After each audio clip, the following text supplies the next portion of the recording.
expert distingué dans le domaine du suivi et évaluation des politiques publiques et des programmes de développement. L'air du temps, c'est ce dimanche avec Alassane Sambadjo.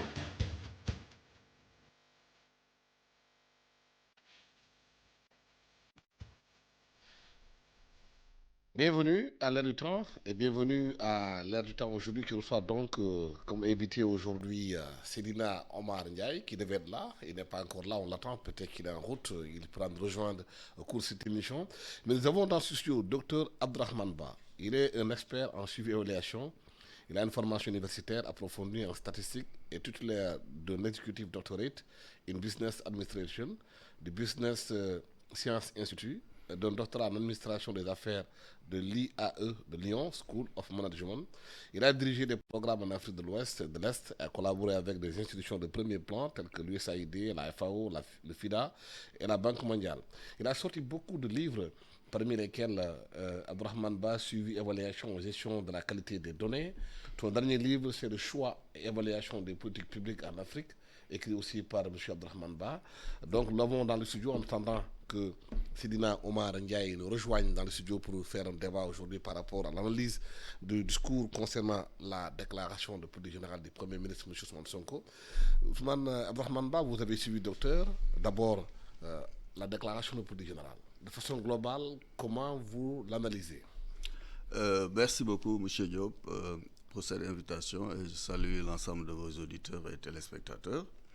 Voilà, la déclaration de politique générale du Premier ministre Ousmane Sonko était un événement majeur pour le Sénégal. Parce que nous sortons d'une crise politique et aussi nous sortons aussi d'une crise de pandémie Covid qui a un peu impacté les résultats du programme de l'ancien gouvernement. Et aussi, il y a un contexte international qui est dominé par la guerre en Ukraine, mais aussi la nouvelle guerre qui est déclenchée dans le Proche-Orient. Donc, tous ces facteurs et donc une mondialisation accélérée fait qu'au Sénégal, il y a eu des contextes qui ont favorisé un changement, une transition finalement, Dieu merci, qui s'est passé dans la paix avec la maturité démocratique du peuple sénégalais. Et donc ce que nous avons constaté, c'est qu'au début, il y avait une crise institutionnelle liée à la minorité du régime entrant à l'Assemblée nationale qui a conduit à la dissolution de l'Assemblée nationale et les élections législatives anticipées. Et donc ça a permis, ce que nous avons constaté, que cela a permis au gouvernement de faire un diagnostic approfondi. Parce que ce qui impressionne en premier lieu dans la déclaration de politique générale, c'est la profondeur du diagnostic. Parce que les bonnes politiques publiques doivent être sous-tendues par des diagnostics basés sur l'évidence et des données de qualité. Je pense qu'ils ont eu le temps de le faire, d'identifier les failles dans la gestion de la dette publique, d'identifier les failles dans les projets en cours, de faire une évaluation ex ante et une évaluation aussi post de beaucoup de projets, parce qu'il y a des documents annexes à la déclaration de politique générale et à la loi des finances 2025 qui sont dans le site du ministère. On sent que vraiment il y a eu un travail énorme qui a été fait. Et nous, experts et professionnels du secteur du développement, on se posait une grande question. Laquelle? La question qu'on se posait, c'est que la dominante dans la théorie et l'approche politique de PASTEF et son dirigeant, c'est la souveraineté économique. Le retour vers un système à peu près nationaliste, avec une inspiration djaïste, donc une économie endogène tournée vers des chaînes de valeur internes, mais aussi le financement de l'économie à l'interne. Donc ils ont beaucoup théorisé sur ça. Et donc, sachant tous les problèmes que rencontre cette théorie en Afrique, parce que nous avons hérité du système colonial, nous sommes devant la mondialisation, nous avons des systèmes faibles administratifs. Donc nous, on se posait la question, comment le PASTEF et son leader Ousmane Sonko allaient opérationnaliser cette théorie.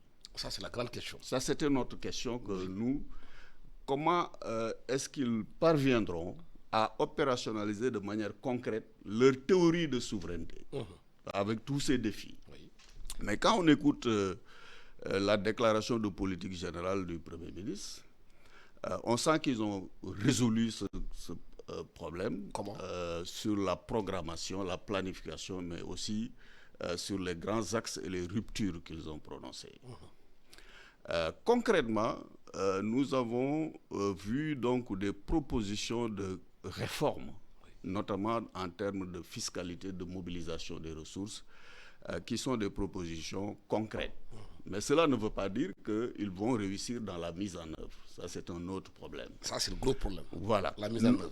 Absolument. Nous avons vu aussi qu'ils ont essayé de démocratiser un peu la contribution au financement du développement en proposant des mécanismes qui permettront à tous les Sénégalais, du vendeur de tchaf au milliardaire, Oui. D'avoir la possibilité, à travers des fonds, de contribuer à la construction nationale. Oui, mais quand on a écouté le discours, l'analyse qu'on a fait du discours, c'est que l'objectif de transformer le Sénégal en un pays souverain, juste et prospère, repose sur une vision à long terme de 25 ans, avec des axes économiques compétitifs, capital humain de qualité, aménagement durable et bonne gouvernance. Maintenant, les défis.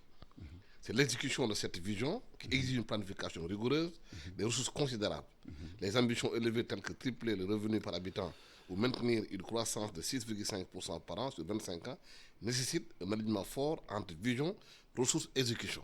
Comment Absolument. le faire? Comment le faire? Voilà, je pense que ça, c'est une question extrêmement pertinente.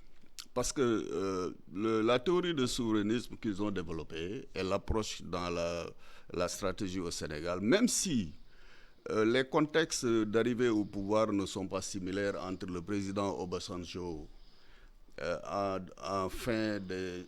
début des années 2000 et l'arrivée du président Diomaye. Les contextes sont différents parce que le Nigeria traversait beaucoup de crises et de divisions à l'interne, mais aussi une crise économique.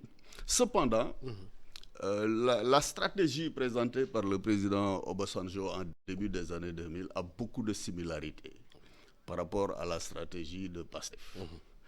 Et le Nigeria a fait face à des problèmes de mise en œuvre. Je pense qu'il est bien que le Sénégal puisse aller revisiter et apprendre de cette expérience du Nigeria qui n'a pas réussi, malgré qu'ils avaient annoncé de grandes réformes, de révision de la gouvernance, etc.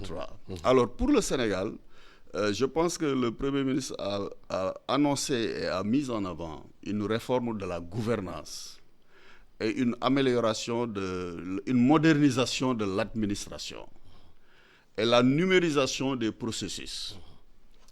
Ça en fait, donne un peu l'impression que le gouvernement veut aller vers ce qu'on appelle le management de la qualité totale, mais aussi le management de la performance et la gestion axée sur les résultats. Mais il fait aussi face à des problèmes structurels non résolus.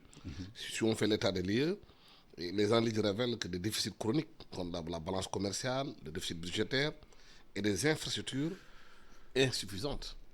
Absolument, absolument. Ça, c'est une des plus grandes contraintes. Parce que la plus grande contrainte qu'on a aujourd'hui, c'est que la balance commerciale qui est déficitaire de plus de 17% à 20%, donc c'est ça que le régime de Sonko essaye de rééquilibrer en créant des chaînes de valeur internes, interconnectées aux voisins, et qui va utiliser donc l'intégration africaine à travers la ZLECAf pour faire l'expansion. Donc cela demandera un travail avec les voisins au niveau régional et au niveau continental. Je pense que c'est bien clair dans la stratégie.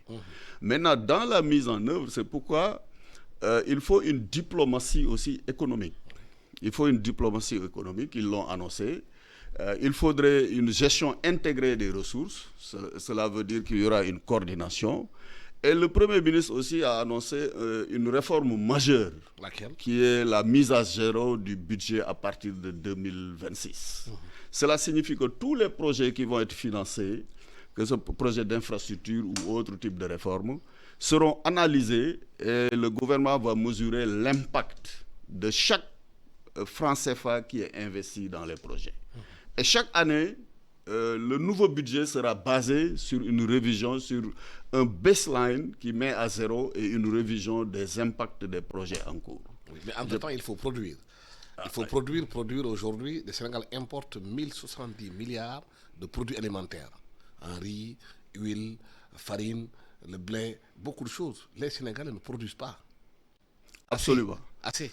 Absolument. Et comment amener le pays à produire? Absolument. Ça fait partie de l'analyse diagnostique qui a été réalisée par le gouvernement. Et je pense que le gouvernement a annoncé un agenda de transformation. Et par rapport à cette stratégie, le pilier dans la vision 2050 qui concerne donc l'aménagement du territoire et la gestion des pôles de développement, des 8 pôles de développement, avec une meilleure équité dans la territorialisation des politiques publiques. Je pense que c'est l'ensemble de ces facteurs et de ces approches que le gouvernement va utiliser. Mais ça, il faut de l'argent pour investir. Pour booster, voilà. De l'argent pour investir tout ça. Il faut de l'argent, il faut de la technologie, il faut de l'innovation, il faut de la coopération internationale. Un pays ne peut pas se développer en vase clos, on ne peut pas être en autarcie. Donc la stratégie qui est en train d'être développée, je pense, privilégie l'innovation, la formation technique et aussi recherche et développement. Parce qu'ils ont dit qu'ils vont mettre en place un fonds de recherche et développement pour booster les différentes filières, les différentes chaînes de valeur.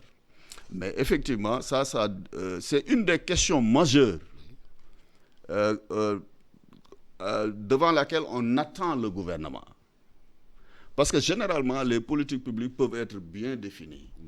Mais si dans la mise en œuvre, il y a des retards d'impact, les populations ne sentent pas les résultats arriver, les prix continuent à grimper, en ce moment, c'est ça qui va déboucher sur des mécontentements sociaux. Et c'est ça que le gouvernement, un des challenges majeurs de ce gouvernement, c'est d'être capable de mettre en œuvre, de faire un suivi et évaluation pour assurer que les premiers fruits de cette stratégie tombent même avant la fin de 2025. Sinon... Mais ça, il faut produire. Il faut produire. Comment produire? Avec quel argent? Voilà. Moi, je pense qu'au Sénégal, nous avons des départements et des institutions et des stratégies de chaîne de valeur assez claires. Cependant, nous avons toujours axé nos politiques sur la production. Mais en matière d'agriculture, c'est des chaînes de valeur. Bien sûr. Nous devons d'abord analyser la demande, la consommation, qu'est-ce que les gens veulent, pour connecter la production à la consommation. Mais souvent, les différents échecs des gouvernements passés, c'est qu'on a mis trop le paquet sur la production, on a mis trop le paquet sur la distribution des intrants, et finalement, on se rend compte qu'au bout du chemin, on n'était pas capable de transformer, on n'était pas capable de conditionner. Et vous avez vu l'exemple dans l'horticulture, quand vous allez dans la zone des Niayes, tout le volume d'oignons et d'autres produits qui pourrissent. Alors, en ce moment-là, je pense que la nouvelle stratégie développée par le ministre de l'Agriculture, Mobouba Diagne, qui met en avant les business plans, l'agro-business, l'agro-industrie, c'est ça la solution. Il faut produire, transformer localement. Si on met l'accent sur l'agro-industrie, qu'est-ce qu'on fait des produits producteurs?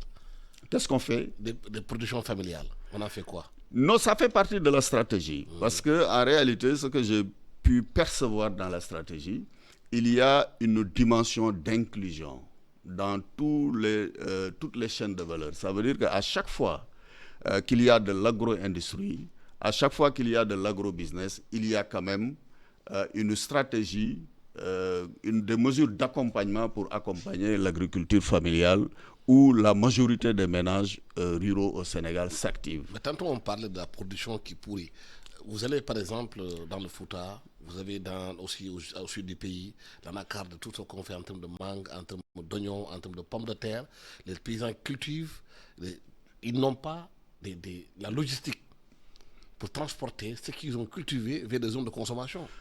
Absolument. Et c'est ça, ce que vous dites. Je pense que ça même, c'est inscrit comme un paragraphe dans le diagnostic. Et je pense que les pôles que le gouvernement est en train de développer, qui vont être accompagnés par la mise en œuvre d'infrastructures de transport, mais aussi des industries, parce que chaque pôle a été analysé et l'élément moteur de l'économie locale a été identifié. Et autour de cet élément que les agropôles et les chaînes de valeur vont être organisées. Et je pense que cette stratégie d'aménagement du territoire, de développement en pôle, sera la meilleure stratégie de rapprocher les producteurs des marchés. Mais aussi, ça doit être accompagné par une collaboration entre les différents secteurs. C'est-à-dire ce qu'il faudrait éviter en ce moment-là, c'est de travailler en silo.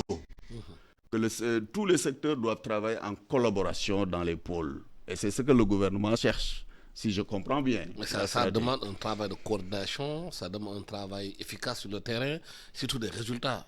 Les Sénégalais attendent des résultats. La stratégie, c'est bien beau d'en parler, c'est bien beau de faire de la bonne littérature, mais à la fin de la journée, c'est que les gens veulent savoir est-ce qu'ils vivent mieux, est-ce qu'ils se soignent mieux, est-ce qu'ils vivent mieux les enfants, est-ce qu'ils ont une meilleure qualité de vie. Absolument. Ça, c'est une question extrêmement pertinente, parce que ce qui intéresse en premier, c'est les impacts. C'est les impacts, que les gens puissent sentir la croissance annoncée, de 8,8%. La croissance de 6, les gens puissent sentir cette croissance dans leur vie, dans leur quotidien. Et je pense que c'est pour cette raison que le mot que vous avez prononcé, M. Diop, est extrêmement important, la coordination et la gestion axée sur le résultat. Mais aussi, les politiques publiques et le développement, ce n'est pas seulement l'affaire que du gouvernement. On doit impliquer les acteurs locaux, la société civile, les organisations qui sont à la base, qui travaillent dans les chaînes de valeur. Et ça demande un grand travail participatif. Et c'est pour cette raison, je crois que dans la stratégie de mise en œuvre d'un système national de gestion, de coordination et de surveillance, le gouvernement mettra au niveau de chaque pôle des structures fédératrices qui permettront la concertation continue autour des activités. D'Abdou Diouf à Abdoulaye Wade, en passant par Macky Sall, en passant par, comment on appelle ça, Ousmane Sonko aujourd'hui, tous les gouvernements qui viennent ont des plans. On va faire ça, ça, ça. Ils déclinent tout. Mais le problème, c'est qu'on a l'impression qu'il y a une difficulté énorme de mettre en œuvre ce que les gens disent, de passer de vœux à la concrétisation concrète de ce qu'on veut faire. Ouais. Le PSC, on en a parlé ici, Stratégie nationale de développement avec Abdoulaye Wade, Abdou Diouf en a parlé, Senghor en a parlé, tout le monde, depuis 60 ans, on a l'impression de pédaler dans la goudou. On dit les choses comme ça, et puis de façon concrète, on ne les voit pas. Oui, en fait, ça, c'est un constat correct et extrêmement pertinent. Parce qu'il faut comprendre qu'une fois qu'on a mis en place les plans et les stratégies, en matière de politique publique, il y a ce qu'on appelle aussi l'arène politique, les théories des flux politiques, où il y a des multinationales, il y a des agences de financement internationales, et il y a aussi le secteur privé local puissant et des lobbies qui vont influencer pour que la rencontre entre les problèmes sociaux et les problèmes publics, ils peuvent les perturber dans la mise en œuvre. Oui, parce qu'on a demandé dans la stratégie aux Sénégalais d'épargner pour financer le développement du pays. Mais comment peut-on demander à quelqu'un de financer le développement du pays? Lui, il cherche le diable pour tuer la queue. Il cherche le diable pour lui tirer la queue parce qu'il n'a pas la dépense quotidienne, il est pauvre. En réalité, je pense qu'on n'a pas demandé aux gens d'épargner pour financer. De participer au développement. Voilà, de participer. Oui, comment? Au niveau de leur capacité. Je pense que c'est une culture. Quelqu'un qui vend, par exemple, qui a un revenu de 100 francs ou bien de 10 000 francs, mettre 5 francs ou bien 1000 francs. Mais qui n'arrive pas à se soigner, qui n'arrive pas à éduquer ses enfants, qui n'arrive pas à assurer la dépense quotidienne correcte. Les prix sont chers. Comment on peut demander à cette personne d'épargner? Non, en réalité, tout bouge ensemble. Il ne faut pas penser qu'au moment où on demande les gens d'épargner et d'investir, la santé, le développement de la santé, de l'éducation et l'accès va s'arrêter. En réalité, la stratégie, elle est globale. Et le gouvernement pense inverser les problèmes de santé. Ils ont parlé d'accès universel. Ils ont parlé d'éducation, ils ont parlé de résoudre certains problèmes, de réduire la pression fiscale, de réduire l'impôt sur certaines couches et de généraliser l'impôt. Je pense que c'est des stratégies. Nous devons être optimistes. Nous devons être optimistes. Essayons de voir. Parce qu'il y a eu des tentatives de formaliser le formel, l'informel. On a toujours demandé aujourd'hui à ceux qui sont dans l'info de payer les impôts. Mais il y a un point de confiance qui s'est souvent posé entre ceux qui payent les impôts. Voilà, c'est d'où la réforme fiscale. Ils mettent les impôts où D'où la réforme. On ne voit pas aussi l'effort de l'État de diminuer son train de vie. Absolument. Les dépenses ont augmenté au niveau de l'Assemblée nationale, ont augmenté au niveau de la présidence, ont augmenté au niveau de la primature. Même si le Premier ministre a été expliqué en disant il y a certains services qui étaient ailleurs qui sont rattachés ailleurs. Mais sur le plan comptable, ça a augmenté. Attends. Il faut savoir que, en réalité, les budgets, il ne faut pas regarder le volume. Il faut regarder le end use, c'est-à-dire que où l'argent va aller à la fin. L'efficacité. Voilà, c'est-à-dire si le gouvernement... il faut regarder la part de l'investissement et la part de fonctionnement. Vous pouvez voir que le budget a augmenté, par exemple, au niveau de la présidence. Beaucoup pour le fonctionnement. Mais maintenant, voilà, il faut regarder. Si c'est le fonctionnement qui augmente... Il y a beaucoup d'argent pour le fonctionnement. Voilà, si c'est le fonctionnement, ça c'est... En réalité, il faut réduire le train de vie de l'État. Et c'est ce que le régime essaie de faire. En quoi faisant? En réduisant, en fait, en socialisant, par exemple, en faisant la gestion intégrée des ressources, en essayant de simplifier les agences, parce qu'ils ont dit qu'ils vont faire l'audit des agences publiques au Sénégal pour voir comment ils peuvent combiner les agences. Et aussi en réduisant les subventions de l'État. Vous savez que des sociétés comme la Sénélec ne sont pas performantes et le gouvernement va essayer de les éclater. Par exemple, la Sénélec va être éclatée et la Sénélec si aussi... vous diminuez la subvention pour la Sénélec, ça va se répercuter sur le client. Donc, pas forcément. Il va payer plus cher l'électricité. Pas forcément. Ah oui? Si on augmente la performance au niveau de la production, la performance au niveau du transport et à la distribution, parce qu'il y a beaucoup en réalité d'interfaces qui rendent la subvention beaucoup plus élevée. Ça ne va pas directement à l'utilisation au niveau des ménages. Donc cette réforme du secteur de l'énergie et le développement du mix énergie et la transition vers l'énergie verte au Sénégal permettra de réduire ces coûts et de réduire de manière progressive les subventions à la Sénélec qui sont partis... Quels sont les mécanismes pour financer tout ça? Des mécanismes de financement pour financer tout ça. Où sont les mécanismes? Voilà, les mécanismes de financement, le gouvernement les a annoncés, je pense, de façon claire. Le premier mécanisme, c'est la mobilisation de la fiscalité au niveau interne dans le pays, qu'ils ont commencé déjà à maximiser en réduisant donc les exonérations fiscales qui sont extrêmement énormes pour certaines entités privées. Maintenant, il faut le faire sans inquiéter le privé international qui veut investir dans le pays. Je pense que la stratégie est claire. Deuxièmement, le gouvernement va aussi mobiliser le partenariat public-privé.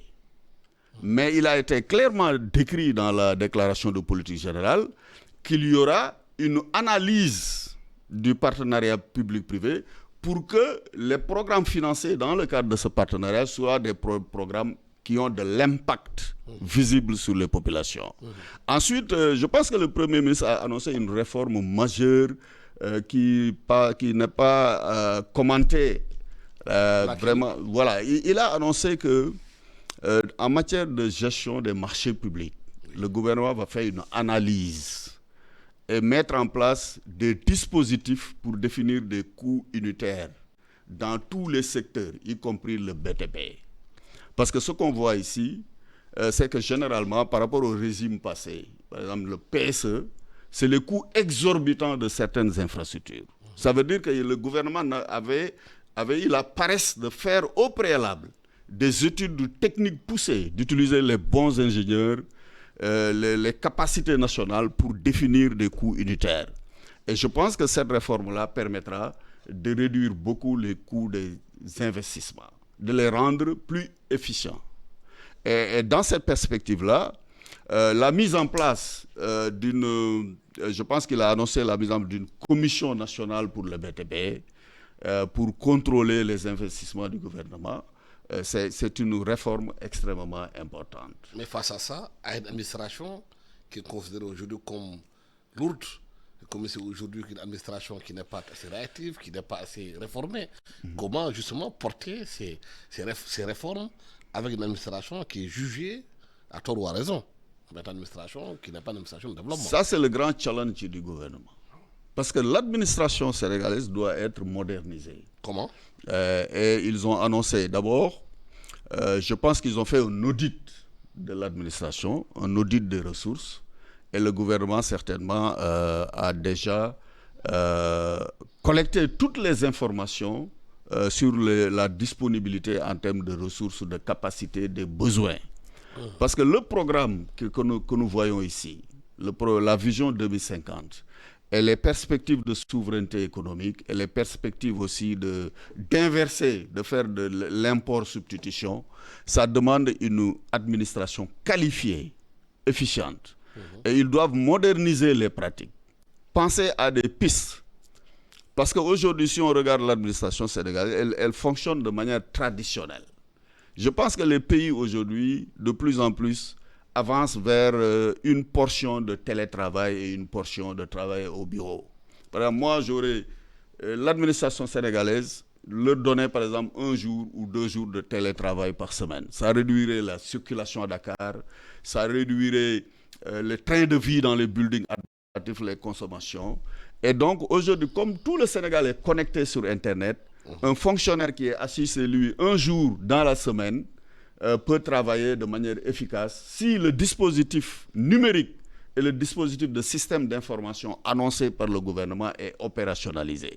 On n'a plus besoin de présence physique partout. Donc, c'est des pistes. Mais quelle est la méthode qu'il faut mettre en place pour sa mise en œuvre?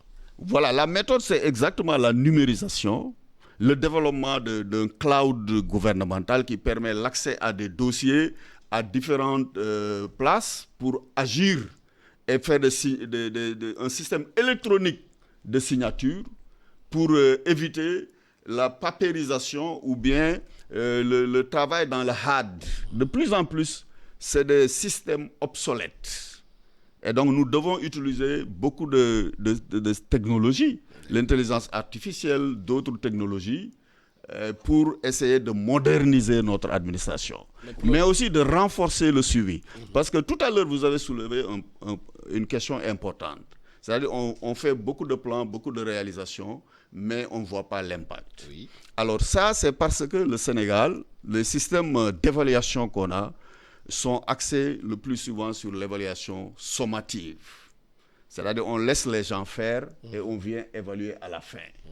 Donc le gouvernement, dans sa culture de résultats prononcés, dans la nouvelle politique évaluative du pays, doit aller vers ce qu'on appelle de plus en plus l'évaluation formative, c'est-à-dire suivre les programmes pas à pas. Et ça, le premier élément positif, c'est le budget à base zéro à partir de 2026. Ça, c'est important. Mais l'autre chose aussi, c'est de mettre en place un système de suivi-évaluation extrêmement performant et rendre les résultats d'évaluation publics, renforcer les capacités de l'Assemblée nationale pour que l'Assemblée joue son véritable rôle d'évaluation des politiques publiques. Pourquoi pas mettre une commission en charge des évaluations au sein de l'Assemblée nationale, en tant que 14e ou 15e commission. Je pense que ça, c'est des réformes importantes qui sont, on les sent, mais comme vous avez dit, c'est un problème de mise en œuvre. Il faut les mettre en œuvre. Vous avez parlé de pôles, les pôles dans les régions pour développer les pays, pour décongestionner un peu Dakar. Mais à votre avis, c'est quoi un pôle? Qu'est-ce que signifie un pôle pour vous? Un pôle, c'est une région ou un ensemble de régions où le gouvernement a identifié donc un potentiel important qui peut servir de locomotive de l'économie. Ça permettra de faire... en matière de pôle, souvent, c'est de voir... Par exemple, le pôle autour de Matam, de la région, de cette région-là, c'est les phosphates. Parce que nous avons de grands potentiels. Comment construire les pôles? Voilà. Comment les construire, ces pôles? Les construire, c'est de voir, par exemple, je donne un exemple. Les phosphates de Matam, le gouvernement veut faire une industrie qui va transformer en engrais et d'autres produits. Donc maintenant, toute l'activité économique, l'agriculture, le commerce va tourner autour de cela. Et donc, ce qui fait que la région de Matam et les zones connexes vont être spécialisées. Par exemple, il y a les parties des Niayes. Il y a d'autres zones qui ont été identifiées. Donc, quand on lit bien, on voit que cette stratégie, combinée avec l'aménagement du territoire, permettra au gouvernement de spécialiser les régions, d'avoir une équité territoriale et d'agir sur la décentralisation. Et ça, c'est une innovation, par exemple, par rapport au PSE. Oui, parce que le gouvernement a annoncé qu'ils vont mettre en place un acte 4 de la décentralisation. Voilà, parce que ça nécessite des modifications. On a des pôles maintenant de développement qui ont été identifiés. On est en train de travailler sur la mise en œuvre de ces pôles. Effectivement, il faudrait une réflexion sur la décentralisation. Et je pense que la réforme d'augmenter les capacités des collectivités locales à assurer la mise en œuvre des politiques au niveau local, c'est une réforme extrêmement importante que moi-même je suis pressé de voir. Mais justement, du moment que tout est problème dans ce pays-là, par quel bout commencer? Quel secteur sur lequel le gouvernement va se concentrer dans un premier temps? Bon, ça c'est généralement en management, c'est très difficile. Le gouvernement, certes, a commencé déjà. Le gouvernement a commencé déjà. Par quel secteur?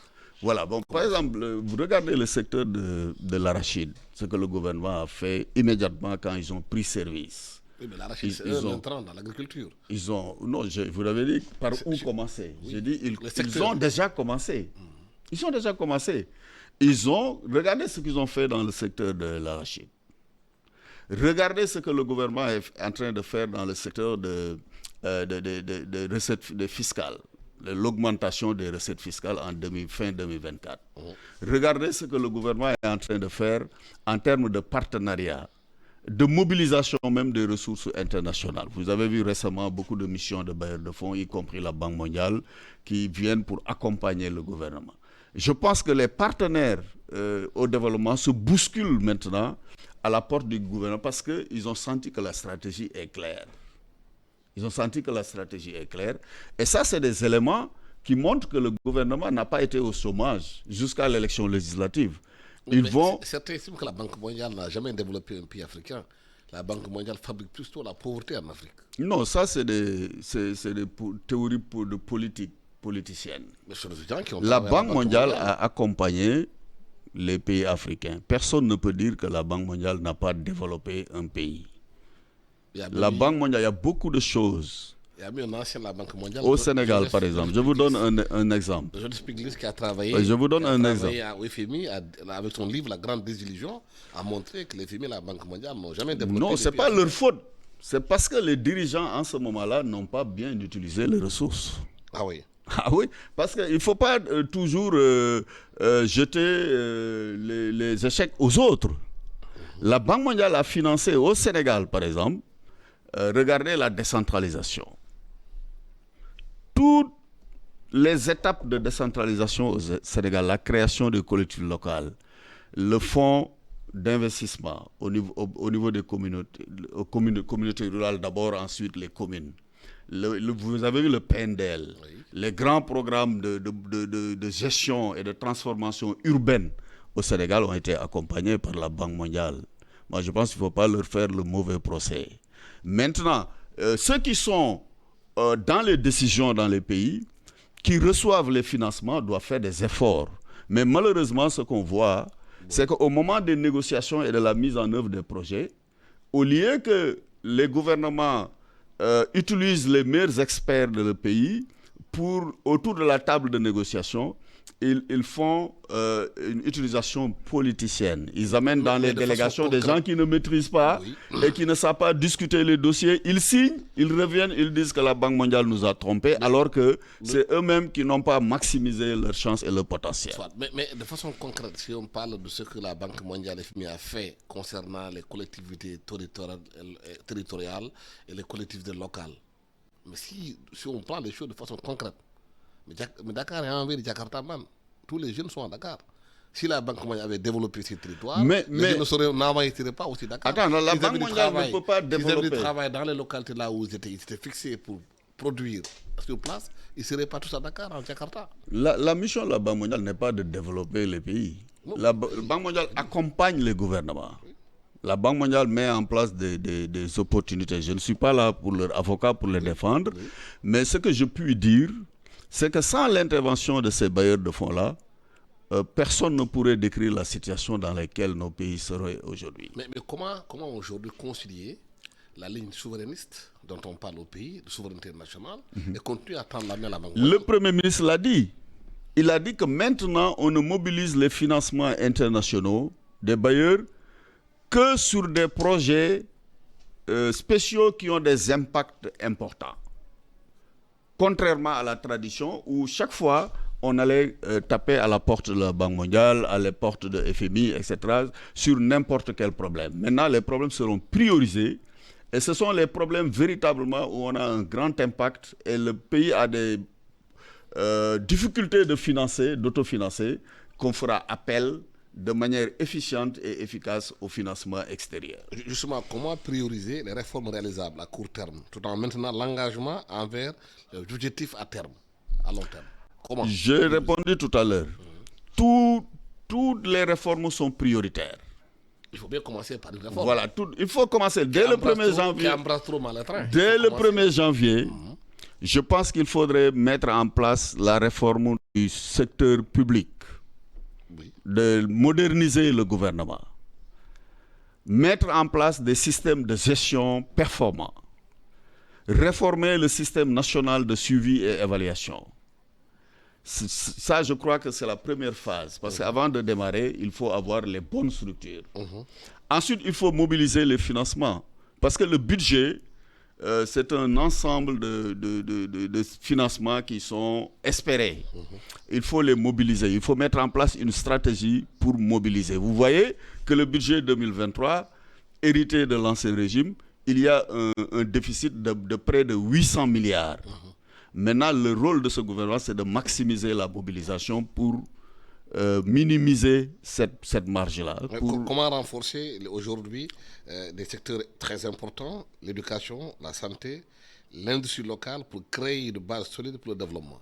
Voilà, l'éducation, c'est une réforme. L'éducation, je pense que le problème souligné dans le diagnostic de la DPG, c'est que nous avons une école, d'abord qui est en grande difficulté, mais qui ne forment pas ce que le marché a besoin. Parce qu'il y a 56% de déperdition scolaire. De déperdition scolaire. Il y a de l'échec au bac, l'échec au BFM, surtout chez les filles. Maintenant, le gouvernement va développer des réformes d'éducation, décentraliser l'éducation, le Premier ministre l'a annoncé. Chaque région aura une université. Et aussi, ils vont développer des filières nouvelles, la formation professionnelle, pour que la vision de souveraineté, la vision de compétitivité économique qu'on a au Sénégal puisse trouver la main-d'œuvre nécessaire pour conduire cette économie-là. Il y a des pays à travers le monde qui ont réussi aujourd'hui cette formation. Pourquoi le Sénégal ne prend pas l'exemple de la Suisse, l'exemple du Canada, pour former les jeunes, des formations duales, former les jeunes au bas âge à des métiers? Pourquoi on ne prend pas des exemples qui ont réussi ailleurs en les adaptant, bien sûr, à la culture sénégalaise? Absolument. C'est ce que j'ai compris, qu'il y aura carrément une révolution du système de l'éducation au Sénégal. D'ailleurs, vous avez entendu l'introduction de l'anglais au niveau du préscolaire et ensuite du primaire. Et aussi, vous avez entendu l'implantation des universités dans chaque région. Et les langues nationales. Et vous avez entendu aussi qu'il y aura une ouverture vers les langues nationales, mais aussi l'enseignement coranique. Donc, il y aura aussi un couplage de toute cette éducation avec la formation que vous avez soulignée, la formation technique, la formation professionnelle, pour que les Sénégalais puissent conduire leur économie sans importer de l'expertise ou des qualifications. Et je crois que là, on a déjà fait des pas. Mais tout ça est assujetti à une chose fondamentale, c'est le changement de comportement au Sénégal. C'est d'abord les dirigeants eux-mêmes qui doivent donner le là les élites qui doivent changer d'abord pour pouvoir faire changer un pays. Mais si on continue la façon dont on travaille, où les ministres viennent au boulot à partir de 9h, dans les cafés, les gens passent à boire des cafés dans les bureaux, ils ne sont pas à l'heure, ils ne travaillent pas comme ils doivent travailler, et que les exemples ne sont pas donnés par ceux qui dirigent, ça ne servira à rien. Voilà, moi je pense que ça, vous avez souligné là un problème extrêmement important. Et vous avez les informations que je n'ai pas. 6h du matin, 6h du matin à Dakar jusqu'à 8h, il n'y a pas d'embouteillage. À partir de 8h, il y a les embouteillages, ce qui veut dire que les gens ne sont pas au bureau à l'heure. Ouais. Ça, ça saute à l'œil nu. Alors ça, je crois que la culture de résultat et la culture de performance peuvent régler ces problèmes. Et c'est bien annoncé dans... Comment l'instaurer? Alors, ce que j'ai dit tout à l'heure, il faut plus de flexibilité. Il faut plus de flexibilité. On a des systèmes de déplacement et de transport problématiques dans le pays. Vous avez parlé d'embouteillage. Oui. On ne peut pas se déplacer toutes les heures. Donc, il faut avoir un système flexible qui s'adapte à notre infrastructure. Oui. Et l'Internet, aujourd'hui, la connectivité permet à un individu de travailler là où il se trouve. Et aussi, il y a le pôle de Diamniadio. Le pôle administratif de Diamniadio doit être enfin fonctionnel et utilisé par le gouvernement pour décentraliser les services. Aussi, les pôles de développement qui sont annoncés, j'attends bien comment le gouvernement compte mettre en place des systèmes de coordination intersectorielle dans ces pôles-là pour que des compétences à Dakar soient affectées dans les régions. Est-ce que le ministère des Finances doit rester en centre-ville? Le ministère des Finances. Ah, ça, c'est le ministre des Finances. Non, mais est-ce que le gouvernement ne doit pas déplacer le ministre des Finances dans les régions, à Djurbel ou bien... Ils sont déjà dans les régions. Dans les régions, il y a les directions. Le cœur des ministères. Parce que tous les Sénégalais, quand ils se réveillent le matin, lundi le matin, ils disent on va aux finances. Pour régler les problèmes, les enseignants y vont, les avancements... Est-ce qu'on ne doit pas décentraliser davantage le ministre des Finances dans certaines localités du pays? Oui, mais ce qu'il faut décentraliser, c'est le service. Oui, en fait, c'est le service qu'il faut décentraliser. Parce que même si vous décentralisez dans les régions, il y a d'autres aussi qui sont dans le monde rural. Mais si vous décentralisez le service et vous le rendez démocratique et accessible, ce que le Premier ministre a dit, la digitalisation des procédures. Vous voulez un papier, au lieu d'aller au ministère des Finances, vous vous connectez, vous avez les papiers en ligne, vous remplissez et vous faites signer. Donc la digitalisation et la modernisation de l'administration, c'est ça la solution. On ne peut pas continuer à travailler dans le HAD et à utiliser nos petits systèmes de déplacement et se confronter à l'embouteillage et augmenter les investissements dans le transport encore. Oui, il faut décentraliser les services. Comment davantage renforcer les PME, les PME et les PMI? Parce que tous les pays qui sont développés, l'Allemagne, la Suisse, entre autres, en France, les PME et les PMI comptent beaucoup dans l'économie du pays. C'est eux qui tiennent en Inde, c'est l'économie. Quand il y a eu la Covid, les PME et les PMI montrent la capacité de s'adapter. Comment renforcer au Sénégal les PME et les PMI et les TPE? Voilà, je pense que ça c'est extrêmement important parce que c'est le moteur de l'économie, effectivement, quand on peut bouger de l'informel au formel. Mais ce que j'ai vu, c'est qu'on a déjà des instruments. On a les fonds GIP, on a beaucoup de systèmes au Sénégal de financement des PME, PMI, oui. Mais ces systèmes ne sont pas encore effectifs. Donc c'est ça que j'ai vu, où les réformes que le gouvernement est en train d'engager, c'est de renforcer ces systèmes, mais aussi de supporter les PME, PMI, de les interconnecter dans les niches de chaînes de valeur. Parce que si vous financez quelqu'un politiquement, ou vous financez quelqu'un seulement pour le faire bouger, sans qu'il soit interconnecté à une chaîne de valeur qui participe dans la production, globalement, ça n'a pas d'impact positif sur les PMI, mais aussi ça n'aura pas d'impact dans l'économie au global. Donc je pense que c'est un système, c'est une dynamique que le gouvernement a enclenchée, mais comme vous avez dit, ça demande de l'innovation, de la capacité et de la vitesse. Parce que les PME, PMI au Sénégal, le secteur informel, c'est la partie sensible du pays. Oui. Donc je pense que vous aviez parlé tout à l'heure de priorités. Une des plus grandes priorités, c'est de donner du boulot à ces PME, PMI. C'est clair. Absolument. Et je pense que là, le gouvernement est en train de mettre en œuvre des réformes et de renforcer les systèmes de financement que nous avons déjà, mais aussi quand vous regardez bien le système de financement qui est défini dans la DPG, le gouvernement pense aussi à tout ce qui est microfinance. Tout ce qui est microfinance, l'accès au financement, parce que ce n'est pas le rôle du gouvernement toujours de donner le financement, mais ils peuvent le faire passer par un système existant, renforcer le système de microfinance, le système de financement informel pour une accessibilité au financement. Mais de la même façon qu'ils sont en train de réformer la gouvernance financière au niveau de l'administration, la gouvernance financière aussi doit être améliorée au niveau des PME, des associations de producteurs et toutes les associations, pour que chaque financement puisse conduire à un impact. Mais quelle sera en ce moment la place du secteur privé sénégalais? Mais la place du secteur privé, je pense que est une place enviable actuellement. Ah oui? Ah oui, parce que le gouvernement a dit qu'ils vont développer des partenariats publics-privés au niveau international qu'au niveau local. Et ils vont essayer de développer des champions nationaux du secteur privé. Mais au Sénégal, ce qu'on a constaté souvent, le secteur privé, il y en a beaucoup qui sont aussi impliqués dans la politique. Et ils vont vers... le gouvernement doit aussi éviter la capture de l'État, qui est les secteurs privés qui bougent dans la politique et qui orientent les politiques publiques vers leur business et non vers l'intérêt ultime des populations. Je pense que c'est là qu'il faut surveiller, mais le secteur privé a beaucoup de chances de réussir avec la vision 2050. Mais comment renforcer aujourd'hui la participation des populations locales dans la mise en œuvre des projets? La réforme que vous avez tout à l'heure évoquée, décentralisation, réforme 4, mais aussi les pôles, mais aussi le suivi et évaluation participatif. Moi, je me rappelle que vous avez dit la Banque mondiale avait aidé le Sénégal dans les années 2000 à mettre en place dans chaque collectivité locale des cadres de concertation où toutes les couches de la population étaient représentées. Ce sont ces cadres qu'il faut réveiller, renforcer, les connecter aux activités des pôles, mais aussi regarder leur spécialisation et travailler pour que les petits producteurs soient performants et se connectent à l'agri-industrie. Voilà, merci infiniment à M. Abdrahmane Ba, Dr Abdrahmane Ba. Je rappelle que vous êtes un expert distingué dans le domaine de suivi et évaluation des politiques publiques et des programmes de développement. Vous êtes doté d'une formation de base universitaire approfondie en statistique et économétrie.